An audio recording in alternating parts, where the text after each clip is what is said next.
రాష్ట్రంలో కూటమి ప్రభుత్వం విద్యార్థి యువజన సంఘాల నాయకులపై అక్రమంగా బనాయించిన కేసులను వెంటనే ఎత్తివేయాలని, విద్యారంగం నిరుద్యోగ సమస్యలను పరిష్కరించాలని డిమాండ్ చేస్తూ గుంటూరు జిల్లా విద్యార్థి యువజన సంఘాల ఆధ్వర్యంలో గుంటూరు కలెక్టరేట్ కార్యాలయం ఎదుట భారీ నిరసన కార్యక్రమం నిర్వహించారు. వందల సంఖ్యలో విద్యార్థులు ఈ ఆందోళనలో పాల్గొన్నారు.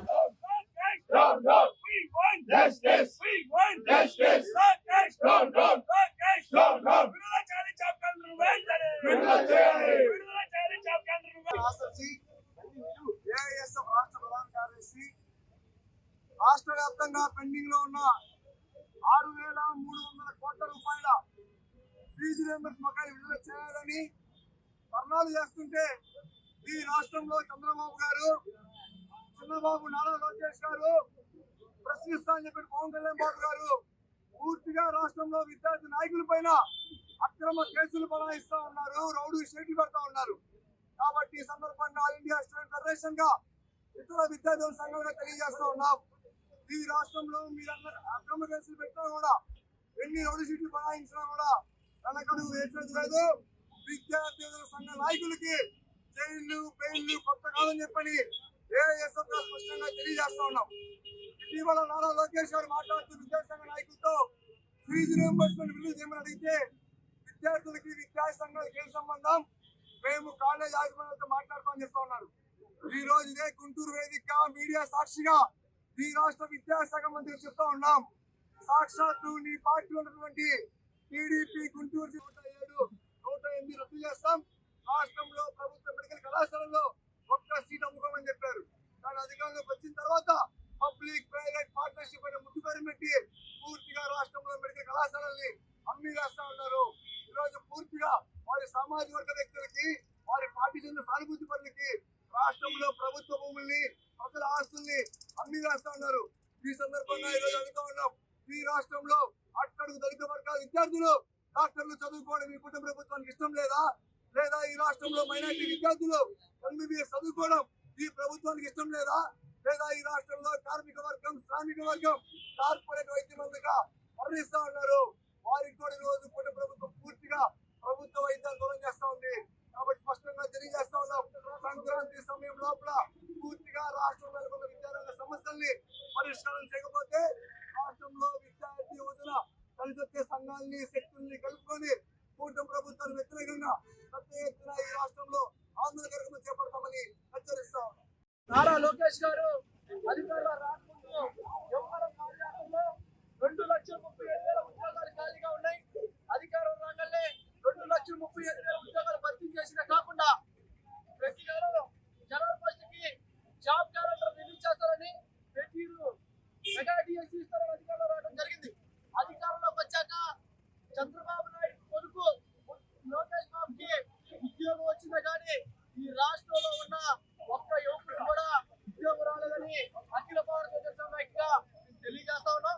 తక్షణమే నారా లోకేష్ గారు మీరు ఏదైతే ఎన్నికల ముందు హామీ ఇచ్చారో అది అమలు చేయకపోతే భవిష్యత్తులో జరగబోయే ఉద్యమానికి మీరే బాధ్యులని తెలియజేస్తూ రేపు వచ్చే 30వ తారీఖు అఖిల భారత జనసమైక్య అన్ని విద్యార్థి యువత సంఘాలు కలుపుకొని జాబ్ క్యాలెండర్ విషయంలో పెద్ద ఎత్తున విజయవాడ నగరంలో విజయవాడ పిలుపునిస్తా ఉంది. రేపు 30వ తారీఖు విజయవాడ నగరం ధర్నా చౌక్ లో పెద్ద ఎత్తున ఆందోళన జరుగుతుందో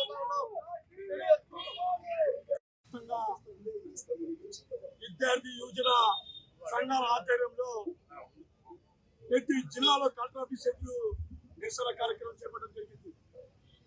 ఈరోజు చంద్రబాబు గారి నేతృత్వంలో కూటమి ప్రభుత్వం రాజ్యాంగానికి కల్పించిన ప్రాథమిక హక్కుల సైతం ఈరోజు కాలరాస్తా ఉంది. ఈరోజు ప్రజాస్వామ్యాన్ని కూలి చేస్తా ఉంది, ప్రజాస్వామ్యాన్ని ఆవరణ చేస్తా ఉంది, ప్రశ్నించే గొంతుని ఏకనొక్కేస్తా ఉంది. అంటే ఈ ప్రజాస్వామ్య దేశంలో సమస్యలపై ప్రశ్నించడం అనేది పౌరుల ప్రాథమిక. దీన్ని సాక్షాత్తు భారతరత్న డాక్టర్ బిఆర్ అంబేద్కర్ గారు ప్రపంచంలోనే అత్యంత గొప్పదైన రాజ్యాంగం ద్వారా మనకు కల్పించిన హక్కు సార్. ప్రజలు, విద్యార్థులు, యువజనులు రాష్ట్రంలో అంటూ అధికారుల్ని నివేదించుకుంటూ పాపమానుకుంటా ఉన్నారు. అంటే అంత మాత్రం అరెస్ట్ చేస్తారా? పీడియాక్ట్ పెడతారని చెప్పి భయంతో భయపెట్టిస్తారా?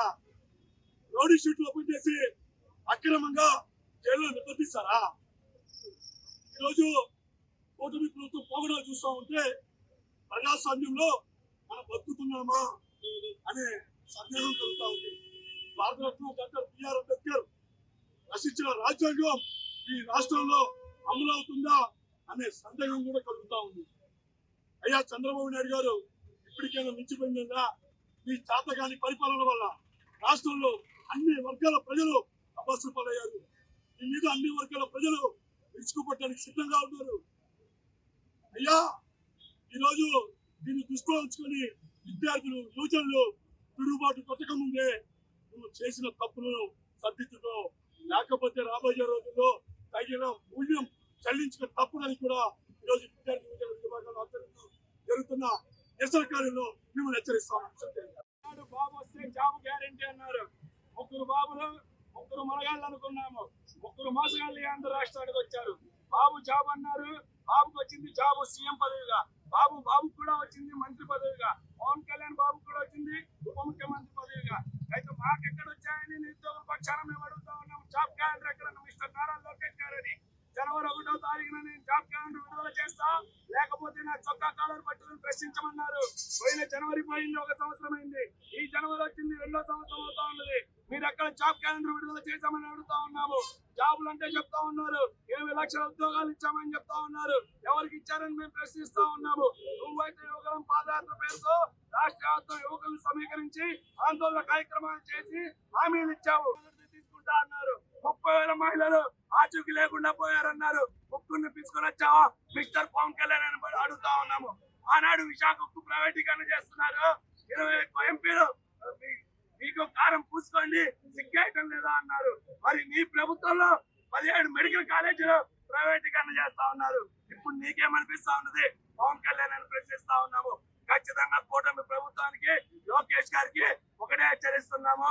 ఈ జనవరిలో జాబ్ క్యాలెండర్ విడుదల చేయకపోతే రేపు రాష్ట్ర వ్యాప్తంగా అన్ని విద్యార్థి సంఘాలు, రాష్ట్ర వ్యాప్తంగా అఖిల భారత విద్యార్థి సమాఖ్యగా చలో విజయవాడని కూడా పిలిపిస్తున్నాము. ఖచ్చితంగా జనవరిలో ఇవ్వాల్సిందే.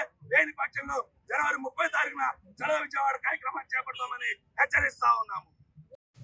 టీడీపీ పార్టీ ప్రతిపక్షంలో ఉన్నప్పుడు నారా లోకేష్ గారు స్వయంగా విద్యార్థులకు, యువతకు అనేకమైనటువంటి మంచి చేస్తాను మాయ మాటలు చెప్పి విద్యార్థి యువజన సంఘాలతో అనేకమైనటువంటి సభలను నిర్వహించి విద్యార్థులను, యువతను మోసం చేసినటువంటి పరిస్థితితో పాటు విద్యార్థి యువజన సంఘాలను కూడా టిష్యూ పేపర్ లాగా వాడుకొని పక్కన పడేసినటువంటి ఏకైక పార్టీ ఏదైనా ఉందంటే అది కూటమి ప్రభుత్వం. నిజంగా ఈరోజు మాకు చాలా బాధేస్తా ఉంది. ప్రజలు మిమ్మల్ని నమ్మి అనేకమైనటువంటి ఎమ్మెల్యేలు ఇచ్చారు, ఎంపీలు ఇచ్చారు. ఇస్తే విద్యార్థులకు మంచి చేస్తారు, యువతకు ఉద్యోగాలు ఇస్తారు అని మిమ్మల్ని నమ్మితే మీరు వాళ్ళ గొంతులకి తాళ్ళేసి ఉల్టాడేసేటటువంటి ప్రయత్నం చేస్తా ఉన్నారు. నిజంగా ఈరోజు విద్యార్థులు అనేకమైనటువంటి కష్టాలు పడతా ఉన్నారు. విద్యార్థుల తల్లిదండ్రులు వాళ్ళ పిల్లల భవిష్యత్తు కోసం వాళ్ళకు ఉన్నటువంటి పుస్తులతో సహా పుస్తకాలను కూడా తాకట్టు పెట్టి మరి చదువుకునేటటువంటి ప్రయత్నం చేయండి అన్నారు. ఈరోజు అదే విధంగా ఉద్యమాలు, పోరాటాలు చేస్తా ఉంటే విద్యార్థి యువజన సంఘాల పైన అక్రమంగా రౌడీ షీట్లు ఓపెన్ చేస్తా ఉంటారు. అదే విధంగా చంద్రబాబు నాయుడు గారి మీద అనేకమైనటువంటి కేసులు ఉన్నాయి, నారా లోకేష్ గారి మీద అనేకమైనటువంటి కేసులు ఉన్నాయి. ఈ విధంగా చూసుకుంటా ఉంటే వారి మీద ఎన్ని రౌడీ షీట్లు ఓపెన్ చేయాలి అనేటటువంటి మాటలు మీరు గుర్తుపెట్టుకోవాలి. ఈరోజు విద్యార్థి యువజన సంఘాన్ని భయపెట్టాలి అనేటటువంటి ప్రయత్నం చేస్తే కనుక మీకు 3 సంవత్సరాలు టైం ఉంది. ఈ 3 సంవత్సరాలు మీ కుర్చీలు కూడా కదులుతాయి అనేటటువంటి మాటలు మీరు గుర్తుపెట్టుకోవాలి. ఈరోజు ఫీజు రియంబర్స్మెంట్ ఏమైపోయింది? ఏటా 4 లక్షల మంది ఉద్యోగాలు ఏమైపోయింది? మీరు టీపీపీ విధానాన్ని తీసుకొని వచ్చి అనేకమైనటువంటి డాక్టర్ కోసం చదువుకునేటటువంటి విద్యార్థులు ఆత్మహత్యలు చేసుకునేటటువంటి విధిగా మీరు తీసుకొని వచ్చారంటే ఈరోజు ఈ ఆంధ్ర రాష్ట్రం ఎడిపోతా ఉందో ఆంధ్ర రాష్ట్రం ప్రజలంతా కూడా సిగ్గుతో బాధపడుతున్నటువంటి పరిస్థితి. నిజంగా చెప్తా ఉన్నాం, నారా లోకేష్ గారు మీరు ఇచ్చినటువంటి హామీలు ఏదైతే ఉన్నాయో దాన్ని మీరు తక్షణమే అమలు చేయకపోతే ఇది ఇక్కడితో ఆగేటటువంటి పరిస్థితి కాదు. అనేకమైనటువంటి పోరాటాలు చేస్తాం, అనేకమైనటువంటి ఉద్యమాలు చేస్తాం. అవసరమైతే మీ పార్టీ ఆఫీసులతో పాటు మీ పార్టీ సెక్రటరీని కూడా ముట్టిడి తెలియజేస్తున్నాం.